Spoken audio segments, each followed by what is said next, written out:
1,000 pamilya ng OFW sa Cainta nabigyan ng relief goods ng Department of Migrant Workers ayon kay Mayor Kit Nieto.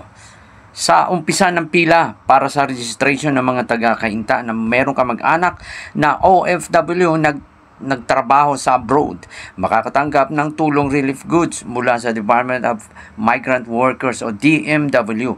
Kumain muna ng mainit na lugaw ang mga nakapila at matapos meron pang check-up at dala nila ang pruweba na nakatira sila sa iisang bahay dito sa Cainta. Dala din nila ang Xerox ng passport ng OFW na nagpapatunay na iisang bahay sila na naglalagay at ID naman nang nag-claim na nakalagay ang address sa isang kamag-anak na kada OFW ang pwedeng makatanggap ng tulong.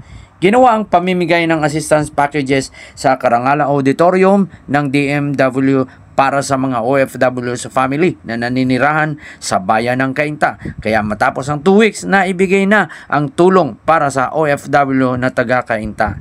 Nagpasalamat naman si Mayor Kit Nieto kina Pangulong BBM at Secretary Hans Kakdak ng Department of Migrant Workers na Cainteños na naapektuhan ng nakarang bagyo at habagat na nagdulot ng baha.